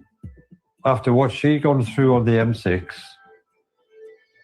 being knocked unconscious, then waking up and fighting with police people, trying to run into other traffic on the other side of the M6. Now, to me, that is not normal behaviour. And there was a mention of 136, where you put under the Mental Health Act. She was arrested. Well, 136 if she is. Well, she needs to be for if nothing else, for being on the carriageway and for her own safety. One of the policemen that was there said that she should be sectioned. They could have kept her under observation. They could have brought in psychologists, psychiatrists. Yeah. I don't hold Sabina responsible, although she physically was responsible for my brother's death. I think that the police are far more culpable. Sabina, I don't have any malice against. In the case of Miss Erickson, she showed intermittent signs of psychosis. Sabrina, come and sit in the car. There were times when she acted bizarrely, and there were times when she acted normally. What job are you doing over tonight? Oh, I just found a crappy job. But because of the fluctuating nature of the illness, then things sort of slipped through the net. You're right. Yeah, I'm fine. I'm just checking with mechanics and all there if I can get it. The police had no way of telling exactly what was going to happen next. I think in the moment they probably thought they were doing the right thing by Sabina. But there are lessons to be learned from this.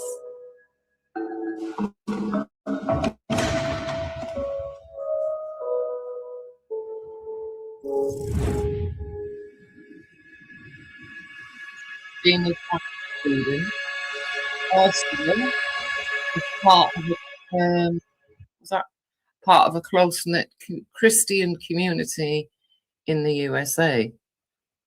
So basically, Sabina got away with it, didn't she? I mean, 5 years in prison. I mean, for murdering the man that helped her. And again, lots of questions not answered. So many questions not answered. And I'm not falling for the diagnosis of psychosis, because it doesn't. She may have had some sort of psychosis. That doesn't answer how they both survived what they did, and especially how Sabina survived what she did. It really doesn't. The only thing, I mean, I absolutely hate saying this, because I'm not a conspiracy theorist, as you all know, but the only thing I can think of is MK Ultra, which I'm going to have to look into properly and maybe do a stream on that, because it's the only thing that makes any sense. No drugs, no nothing, no alcohol, just a little diagnosis of psychosis. And this psychosis, apparently, it's a special because it makes them survive traumatic road accidents where normal people wouldn't. It's strange, very odd, doesn't make sense to me. And the guy's right. When things don't make sense, it does make you go look and you do think about it, not over and over. I'm not obsessed with it, but I want the answers to how come they survived what others just wouldn't have survived. Just it wouldn't have survived it. And I mean, once, twice, 3 times, and then walking along the road, hitting the head with a hammer. What? I do know there is a part of MK Ultra that, the conspiracy theory about that, where they implant things into the brain. I can't believe I'm even talking like this. I can't believe I'm actually going down this path, right? But to me, that's the only thing that makes sense. Something, for some reason. And why was she shouting about snuff movies and you're not having my body parts? None of that was looked into or answered. And the psychologists or psychiatrists, whichever it was, had no explanation as to how come they survived what they survived, with psychosis or not. It just doesn't add up.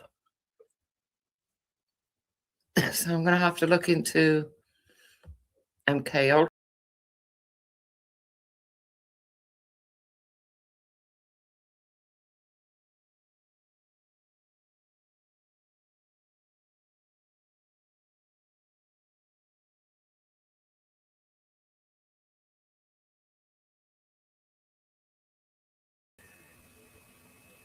So what do we think then? I mean, what do you think made Sabina just get up and walk away from such a road traffic accident? Remember back when she'd had the second one that you saw her run into the car, she'd already been hit by one that brought the police onto the motorway in the first place. So that's two. Then she spends the night with that bloke's house, murders him. Then she goes to a bridge. No, and then she's walking along the road, hitting herself with a hammer on the head. And then she goes along the road, goes to a bridge and jumps another 30 feet onto hard concrete and survives that as well. No one's going to tell me it's psychosis that made her survive all that. I have heard of this MK Ultra before, some program or something, and I've always like, oh, what was bloody rubbish and all the rest of it. I've never quite believed in that kind of thing. But I'm at a loss as to what could possibly, Baz has been saying, adrenaline. No. Adrenaline might give you strength, you know, where if your child is caught under a car, you can lift the car. All of a sudden you've got the strength to lift the car or whatever. But adrenaline is not going to stop your body from being injured. It's just not. So I want to know how the hell she survived it. And both of them, when you think about it, both of them didn't react in the normal way that you'd expect. Even the sister that went off in the helicopter, right? You heard her, you saw her, swearing at the police. She was the one that mentioned, you're not having my body parts. The other sister, Sabina, she was the one who was talking about snuff movies. I mean, this is in the middle of the M6 after they've just thrown themselves in front of cars. I mean, does anybody have an answer? Is there anybody got an answer?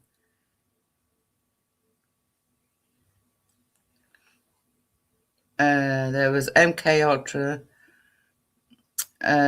What's Donna saying? Soda's twins, they escaped. And whether paranoia kicks in. You see, again,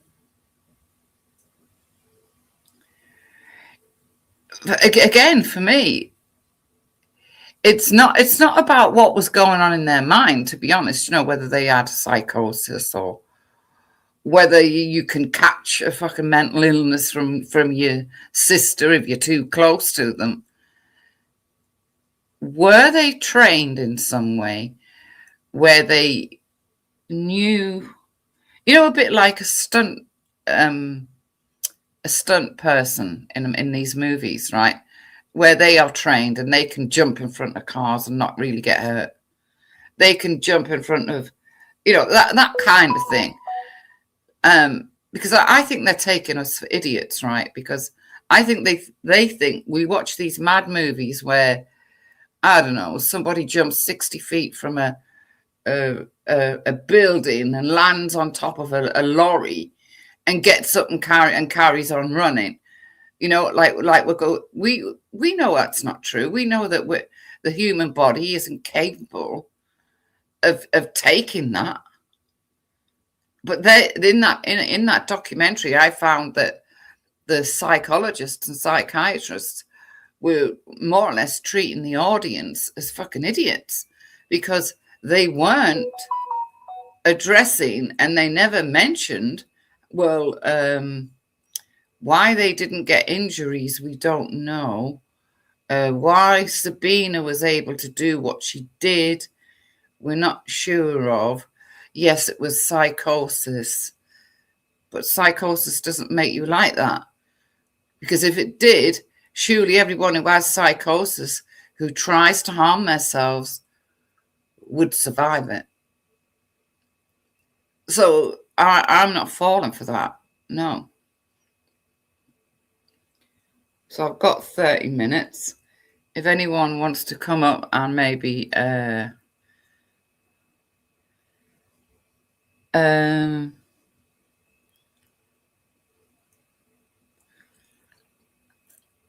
come up and give me your 2 penneth of what the hell, how they could have survived. See, I remember the story. I remember it happening, but I didn't realize. I just like saw the headlines of the news, and you know, you carry on with your day, don't you? I didn't realize what they'd actually done like that, and that they'd actually YouTube rejected your comment. This is fairly common when sharing a link. You may need to share. Oh, this is what's been happening to Easy, isn't it? I'll try again.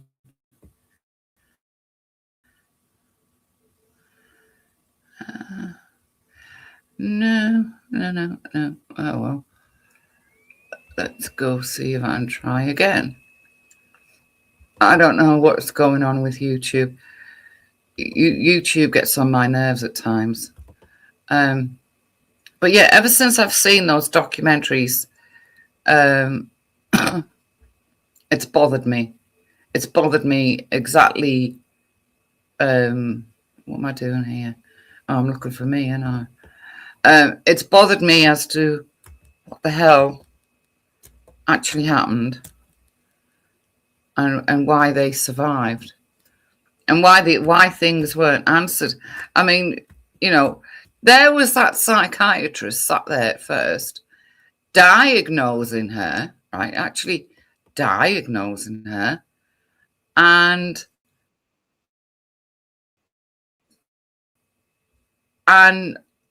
she hadn't even seen her. So how can she diagnose her without sitting in front of her? A bit like the doctors these days, isn't it? A bit madness, I'd say. Yeah, hang on. Let me see if it's. I don't know if that's come up. I really don't know if that's come up. It's not saying that it's rejected, but hey, there it is. If anyone wants to pop up for 10 minutes to tell me that, what their thought is. Has that come up? Has that link come up? I can't see.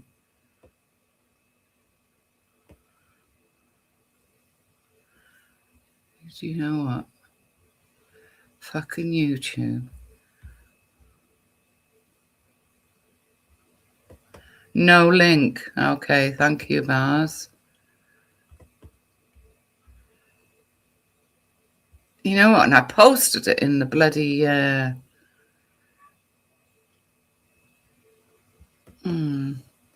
How can I... Nah. Shame. So, Donna, can you write and say what you think it could have been? Because I don't know. I really don't know what it could have been.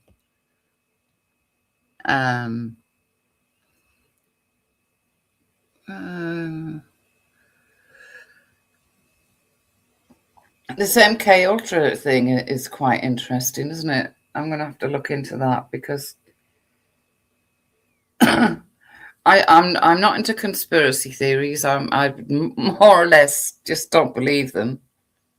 But then there's always one that'll come along at some point that doesn't make sense. And when something doesn't make sense like that,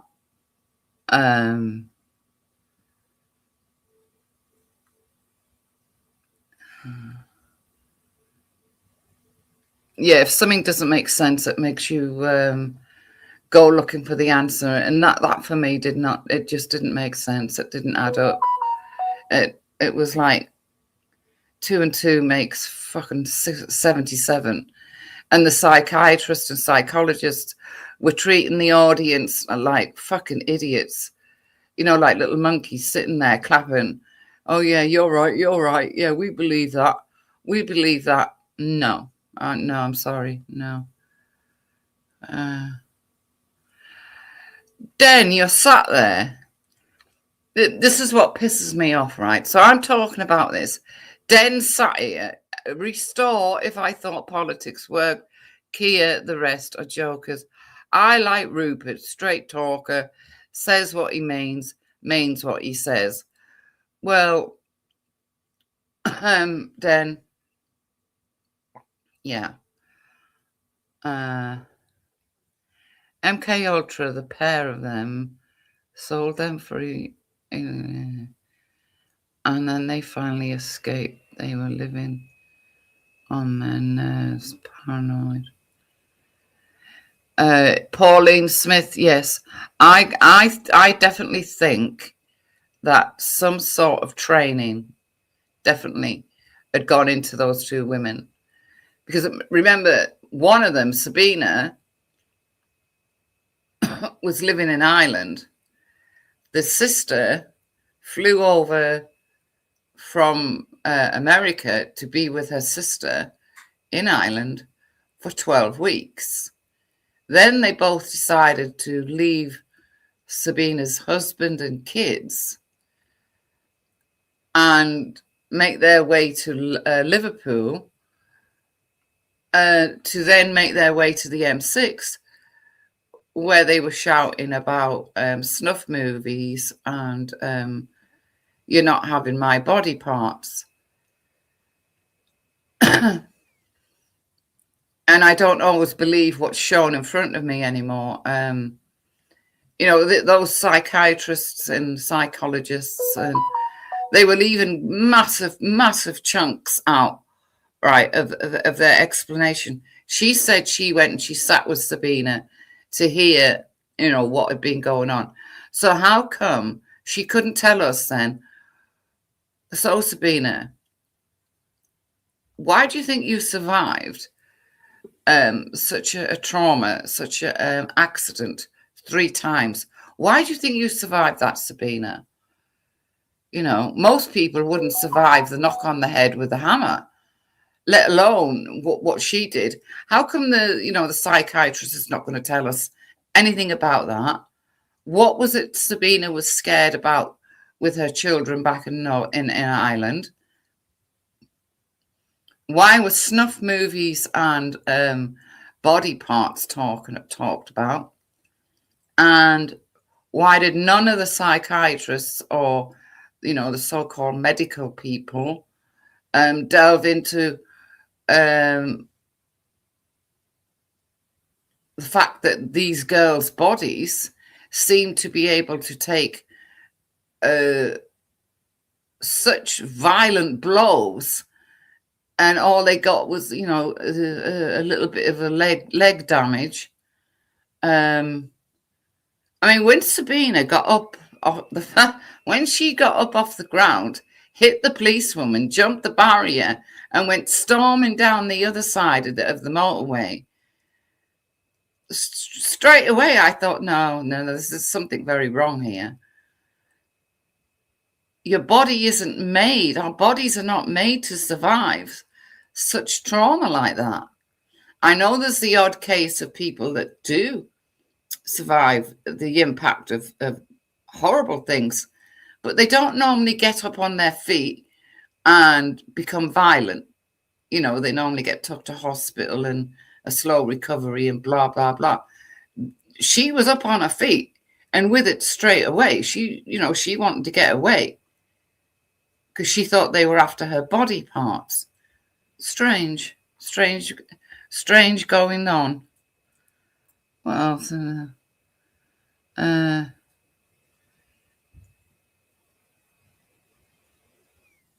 Exactly, Donna. You see, if if you think that, or you know for a fact that somebody's going around taking other people's body parts, right? That would explain their aggressive behavior after they'd been knocked down. That definitely would explain their aggressive, unhinged behavior. It doesn't explain how they didn't get any, well, the sister got some sort of leg injuries, didn't she? But Sabina got absolutely nothing. Bounced off 2 cars, not injured at all. The only thing that injured her seems to have been the 30-foot jump onto concrete, right? Which probably me or you, none of us would probably survive that. Onto concrete, and she got hurt her leg a little bit. Now, come on. Are you trying? Is someone going to try and tell me that they haven't been trained in how to do that kind of thing?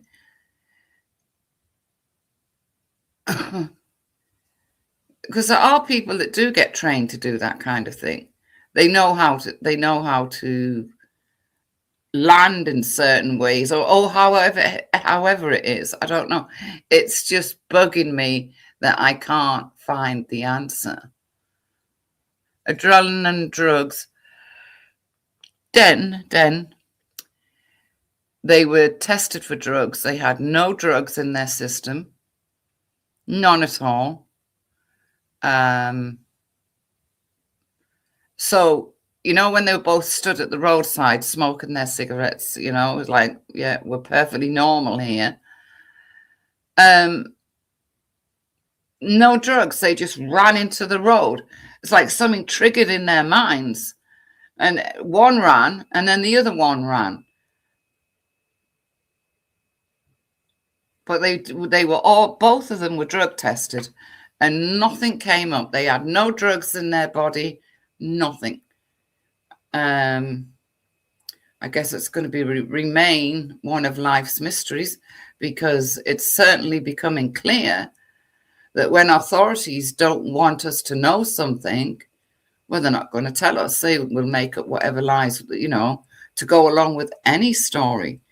So how we can expect the truth about those 2 women and what was really going on in their lives for them to take such drastic action is beyond, well, they're not going to tell us the truth, are they? They're going to treat us like idiots and say to us, well, yes, psychosis. Yeah, it's psychosis. That's how they survived. But I'm going to have to look into this MK Ultra. I'm not going to go down the yeah, no. I know all about twins, Donna, making pacts. I do get that. I also understand that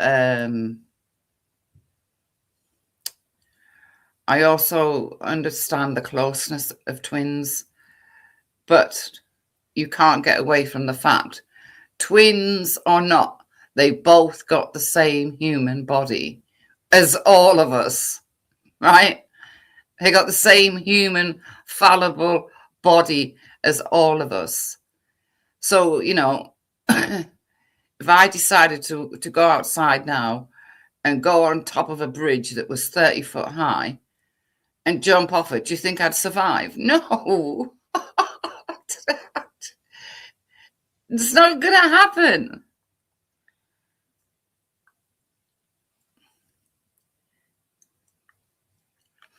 What's Baz saying? I got hit by a small car in my teens.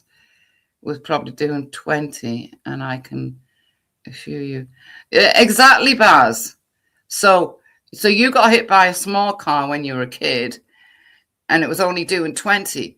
These women were on a busy M6 motorway where the cars were doing 70 miles an hour. So you can imagine the impact on their bodies, can't you? But hey, you know, you saw her. She got up and started jumping around like fucking Muhammad Ali on the other side of the motorway.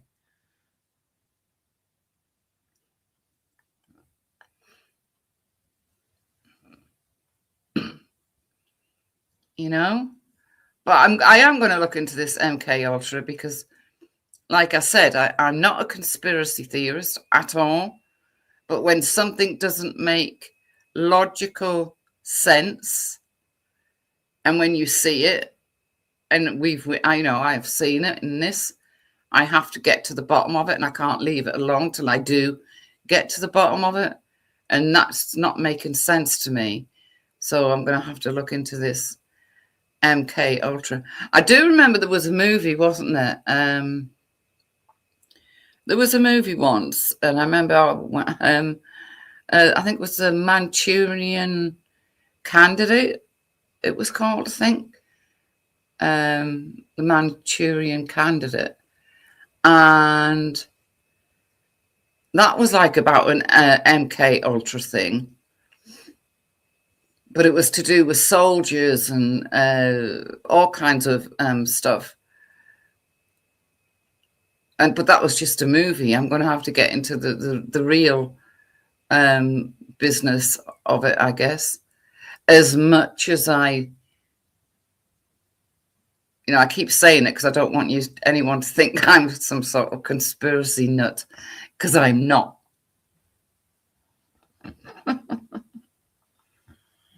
There's a lot of stuff around about MK Ultra, and the more crazy stuff like that we see, and the more they treat us like idiots, right, we put that out, and they're going to believe every word we say. We just say it's psychosis, and they'd be happy with that. No, not anymore. That's just not going to work anymore, right? But yeah, I'm not some sort of conspiracy nut, right?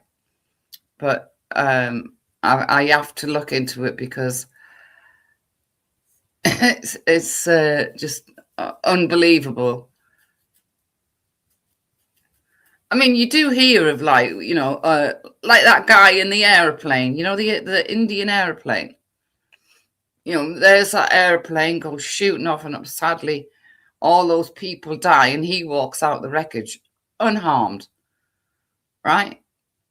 But was he violent? Was he violent in any way? No. Did he swear at people? No. Was he aggressive with people? No. Did he turn around and go get on a plane and hope it would happen again, like they did with no? It's just unbelievable. I find that documentary unbelievable in the lies that are in it, the distractions that are in it, and so many questions that are not answered.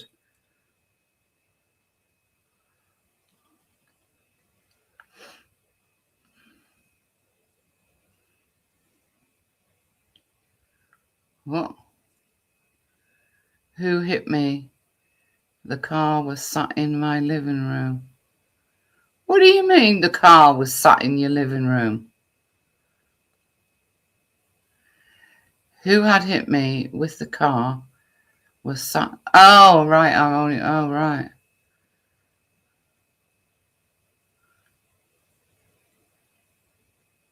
No, you should have told your mother, you silly sod. Oh, Christ. But like Baz said, he was hit at 20 miles an hour. And there's that advert, isn't there? At 20 miles an hour, if you hit me, a child, I may survive. At 30 miles an hour, if you hit me, I won't survive. That's the advert that used to come on the TV, wasn't it? With these two, at 70 miles an hour, hey, I'm going to survive. Jump up, hit the police, jump into another carriageway, and run around like Muhammad Ali. No, I'm not having it. No, I've got to sort it out, and I've got to find out about it. Sorry I couldn't get the link in, guys. Yeah.